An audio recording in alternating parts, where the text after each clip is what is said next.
lon ma tomo pi tempo suli. Tan Jan Kapilu. Toki inni tan Jan Aselo. Lon ma tomo pi tempo pini suli. La tomo ale li tan kiwen walo. Tan tempo la tomo li anpa li pakala. Kasi mute li lawa e kulupu tomo. Insa pi man ni la kasi pi kule ale lilon. Tan lupa pi kiwen walo la kasi lili li open. Sama kasi la pipi pi kule mute lilon. Ona li lon anpa kiwen li weka tan akesi.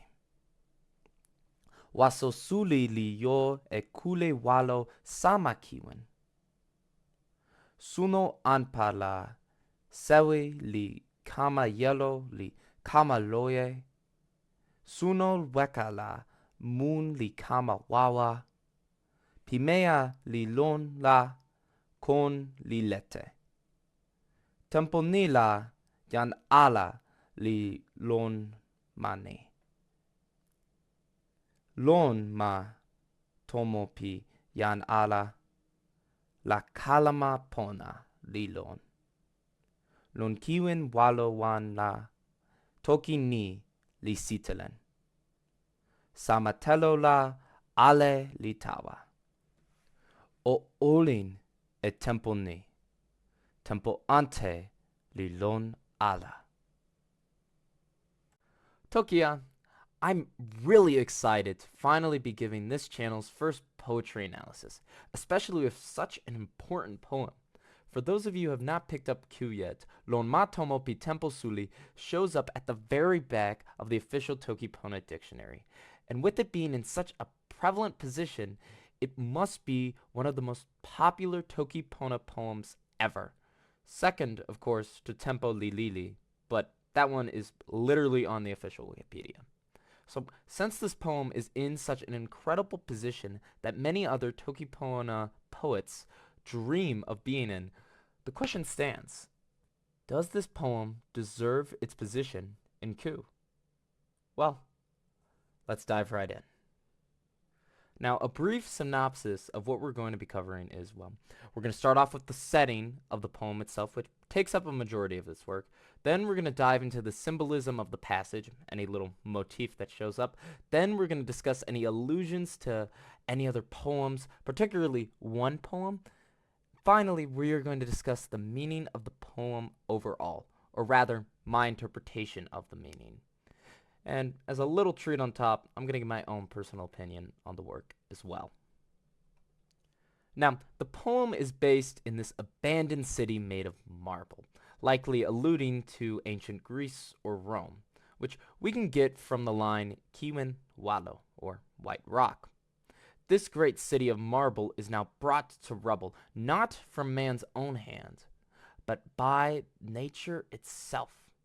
In fact, time has slowly worn down these buildings to such a degree that the walls are lined with vines and plants. Nature literally rules over the city.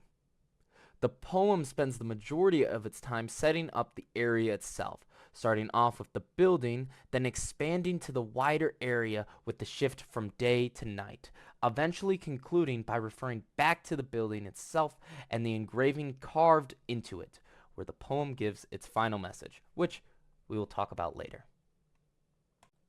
Continuing on to the symbolism of this work, we can know that the marble represents the monuments of human achievement. I don't expect a raccoon to build a beautiful city made of marble, rather unfortunately, so we'll have to assume that these buildings were made for man. This theory is also compounded by the reference to the lack of humanity remaining in the 5th stanza. As we carry on, the plants themselves represents nature's continual victory. As man disappears, nature will soon creep through, taking as much as it can, grabbing on, and destroying the foundations that man has built. The bug and the lizard seem to represent the cycle of life, as even though there's no humanity in this great city that once was, there's still the little bug running away from the lizard. There's still the prey and the predator fighting for survival. It's rather beautiful. The white bird, which specifically stated to have the same color of the stone, so it might be a dove, seems to contrast the lifeless marble. Although they may share the same color, one is showing dominance over the other. The bird is showing power over the marble by picking it up and bringing it away, emulating how the living will always triumph over the lifeless. As we zoom out from the building in question, we see the day fall and the night rise. We know that man, despite not being there to view the sunset, the cycle would still come and go. The cold air will still form with the evening. The poem increases in scale as it continues. It adds on itself, eventually crescendoing with the message written on the tablet, which we will get into when we talk about the meaning of the poem itself. Now for the allusions to other poems. There are a plethora of direct similarities in setting, structure, motifs from this poem to Ozymandias. The way both poems set themselves up share the following structure. They describe the setting, further the detail of said setting. They introduce some form of written statement and conclude. Ozymandias, which is by far one of my most favorite poems, describes a broken statue standing in the middle of the desert, surrounded by sand forevermore. A traveler walks up to this pedestal, and it reads, "I am Ozymandias, king of kings. Look upon my works, ye mighty, and despair." Although these two poems share the similarity of an ancient society being brought to ruin, they differ on the messaging they're trying to bring. In Ozymandias, Percy B. Shelley is trying to describe the hubris of man, how we think of ourselves as invincible. On the other hand, Lon ma tomo pi tempo suli gives a more positive element. In the final line of the poem, on the pedestal, it reads, "O olin e tempo ni, tempo ante li lon ala." Love the moment. There is no other time. While Ozymandias shuns the reader for thinking of themselves as invincible, this poem asks the reader to change their life, to accept that you can't stop time, and to just carry on. We have to accept that now is the time to love, to be present, to enjoy what's around us. Every supposed tragedy and victory of nature over man serves as a greater reminder for us to remain passionately in the moment. In short, to love life. There is no greater moral than that.